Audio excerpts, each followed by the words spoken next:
کبھی کسی بندے کو اتنا تنگ نہ کرنا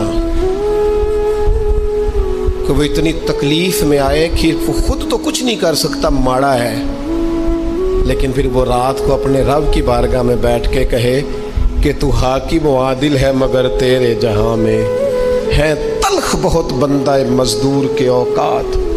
پھر ایسا نہ ہو غریب ہے، ماڑا ہے، خود تو کچھ نہیں کر سکا، پھر اللہ کی بارگاہ میں تیری شکایت کرے۔ ایسا نہ کرنا۔ میرے نبی پاک علیہ السلام کے درویش صحابی تھے حضرت سعید بن زید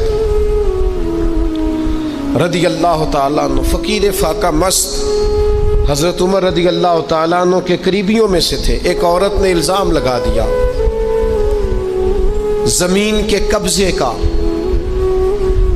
میں کیسے آپ سے کہوں کہ جب لوگ کسی ایسے شخص پر جس نے زندگی ساری دیانتداری سے گزاری ہو، لوگ الزام لگاتے ہیں نا، تو یہ بھی نہیں سوچتے ہم بات کس کے بارے میں کر رہے ہیں، کھلی ہوئی زبان ہوتی ہے، جو مرضی کہہ دیتے ہیں۔ حضرت سعید بن زید پر الزام لگا دیا، اتنا بڑا آدمی، محبوب کا صحابی، اور عورت نے الزام لگا دیا۔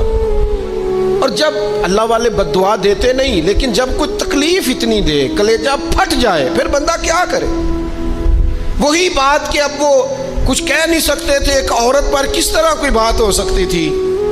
دونوں ہاتھ اللہ کی بارگاہ میں اٹھائے، یہ صحیح حدیث میں موجود ہے۔ دونوں ہاتھ اللہ کے حضور اٹھا کے عرض کرنے لگے، مالک اگر یہ عورت جھوٹی ہے نا تو پھر اسے اندھا کر دے اور اس کی قبر اس کے گھر میں بنا دے۔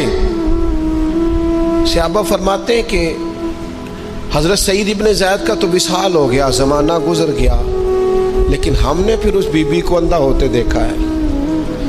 پھر اس کے گھر میں کنواں تھا اور ہم نے اسے اپنے ہی گھر کے کنویں میں گر کے مرتے ہوئے بھی دیکھا ہے۔